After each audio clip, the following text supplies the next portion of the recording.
So doing this video right now, the biggest thing that goes on in my head before I do it is the battle between knowing I should do it, wanting to do it, and then the perception of whether I'm doing too much or whether it's too different or whether it looks self-serving or whether it looks narcissistic. Any of these things, before doing anything, there's sometimes up to like 20-minute debate that goes on in my head before I do them. And this one is going to be explaining for anyone what it was about these vaccine mandates that caused such a reaction and such a distress that is in my life. I have experienced some kind of pretty terrible things, some pretty horrific things, and I have never experienced anything that was so destructive and damaging to my mindset, the way I see the world, my feeling of safety, all those things. And this was perpetrated by our government that is non-stop spurting out how much they are trying to help these situations, and they are just not.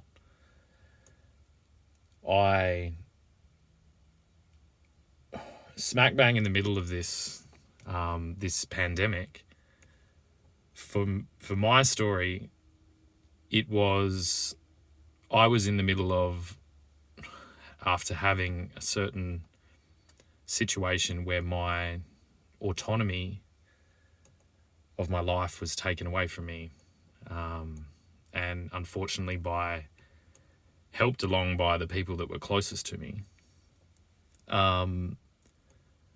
I was halfway through a journey of re-establishing that autonomy within my own life and reintegrating back into society that I had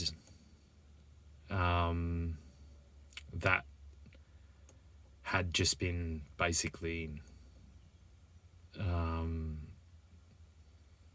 it terrified me because of a situation that I'll get into in its own video at some point. But so part of the way I was doing that and trying to build confidence and trust back with society in general was by doing music and doing performing. And that was the biggest thing that I was doing. It was the most helpful thing that I was doing. From the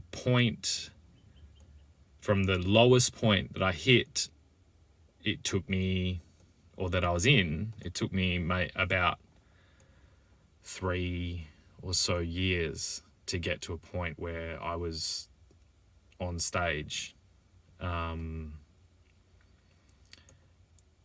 performing, which had pretty much been, it's a funny thing. So since I was a kid, I'd wanted to do that, but from age 20, 19, I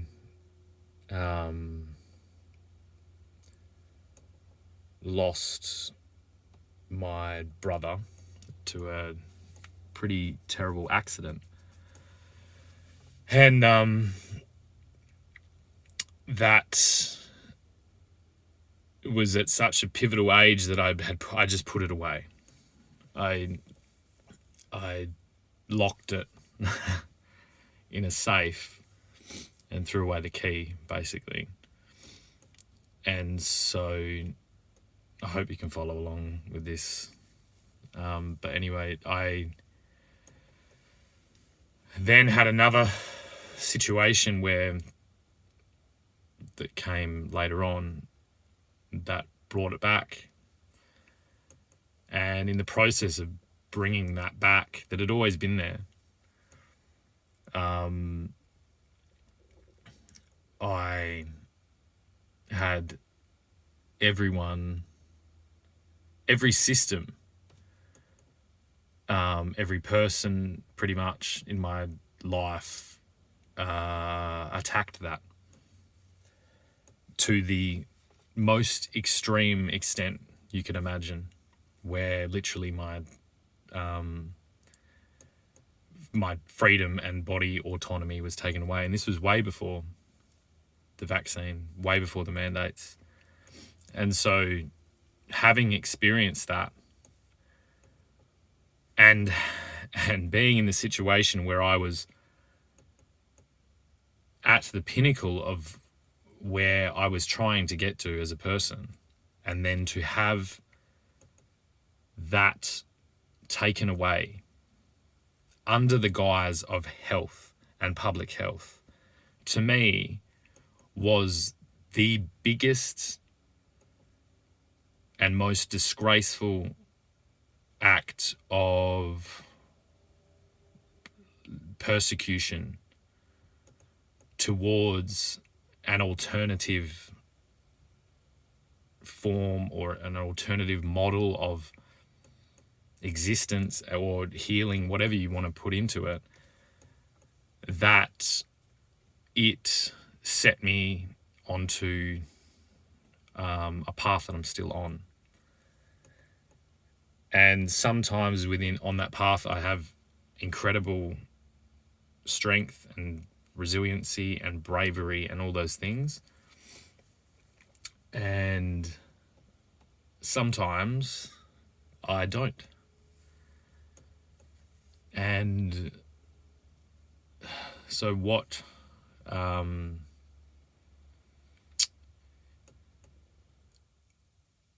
after getting to that point of literally being on stage singing extremely difficult songs, performing in a way that I'd never had experience in, to now going through, sometimes okay, but to being literally, excuse me for a second, literally going into a shop and feeling like the ground is moving underneath my feet, and even the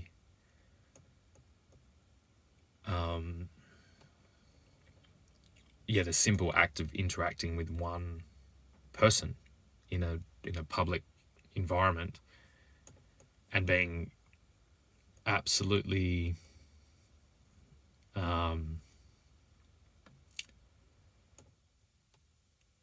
terrified that your entire body is telling you to get out of there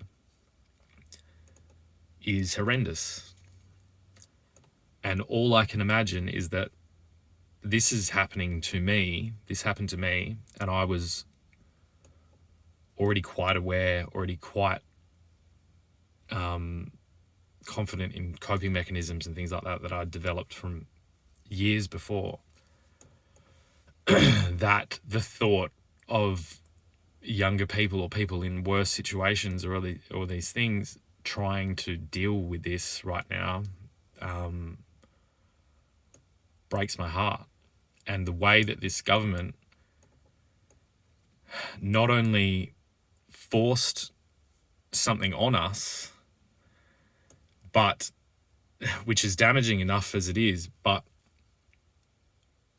to enforce that used what quite literally a barbaric practice of segregation and scapegoatism. I'm sure there's a better word than that. But labeling this portion of society that had the fucking balls and the fucking perseverance to actually stand against it is the most criminal act I've ever seen in my life or can imagine. You know, obviously in the past there's been horrific things, but within this current way, in this world that we live in this place, there has never been anything more damaging to our society than what that was. And basically, if you want to imagine you're in a room of 10 people, you know, and you're hanging out all day and doing all these things, and then imagine those 9 people and you're left there by yourself and they all fucking instantly are calling you the worst fucking things on earth. You're trying to kill fucking old people. You're trying to kill children.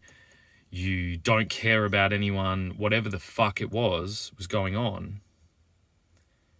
That is what it was like. Except it wasn't 9 people. It was fucking everyone. And the strength and courage that I saw from peers within that community was unprecedented in my life. And the fact that this government is still in power after using those methods, and now that we're on the other side of this, where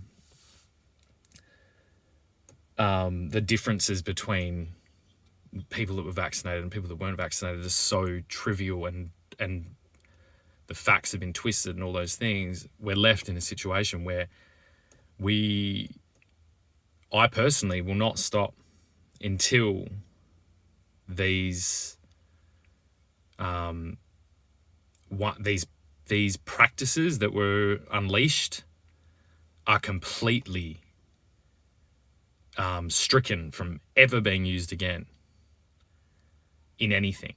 To turn the populace against an idea like this, it was a fucking back to the fucking Stone Age, as far as I'm concerned.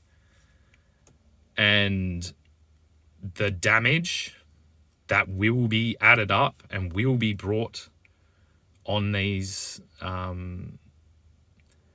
methods and the people that enforce them will just add up. And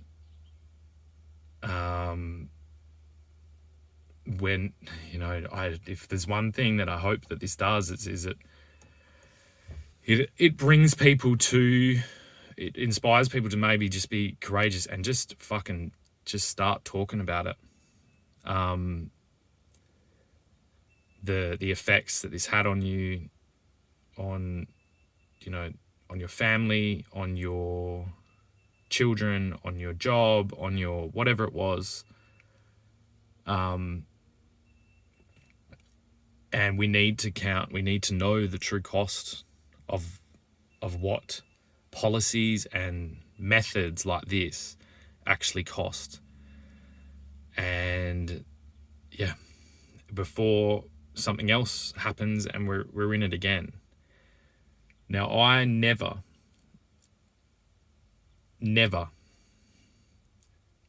mentioned anything about the vaccine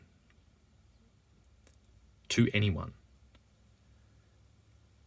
right up until the point where they started using those things. I didn't care. I just thought it was everyone's own decision that they get to make. It was never... I've never been an anti-vaxxer. I don't really care. I wouldn't get them, but I don't care if you do. I don't want to abolish them. But this thing of choice, so the whole system of like, you can say scientifically, okay, we need, this is a population-based effect to do with this, that everyone needs to take it or whatever. It's like, I don't agree with that whole model that you're talking about. I've spent years working on, like, whether it's a fucking chicken farm or a intensive cow farm, it's like anything like that is so far outside of my belief structure and my like highly researched world view that there is no way I would do that ever. To the point where, where you get to the point of, I will stick a fucking sword in the ground and have you, if you want to come and try and forcibly do that, that's where we're going to get to at every point. So that should never be used, ever. It's barbaric in a way that I assume they thought they could get away with it because the percentages were so low, and even the percentages I think were fraudulent. And so, yeah, this is a bit of both. This is a statement of what's going on, and it's also just a statement of saying, like, look, I'm still affected by the slide back into this anxiety, whatever you want to call it, social anxiety, like things, because I quite literally had a target painted on me by our premier, by our prime minister, by these pharmaceutical companies, by everyone involved in it. And so, yeah, it's both those things. And it's also saying that, hey, I can paint targets as well, and you're right on the top of my list. And even though it's incredibly hard, and right now I'm in a particularly like rough state from day to day, where just to do the things I need to do takes an unbelievable amount of effort to just do what most people would take for granted. And so that, compared to COVID, compared to what the actual effects of me getting COVID were, is so, it's completely ridiculous. I'd have COVID 17,000 fucking times before having this for a day. And so these are where when we're treating a virus, a naturally occurring, if you want to call it naturally occurring, whatever the fuck it was, there are so many factors to take on board that weren't taken on board, and this is why these things happen. And yeah, I'm just putting my flag in the ground and saying, hey, this, not the virus, the mandates and the government policies put forth have caused me such distress that, yeah, I don't know what to do. I don't know whether to press charges. I don't know what to do. But I'm making a video, and that's a start. So yeah, I hope you're having a great day. Thanks for watching.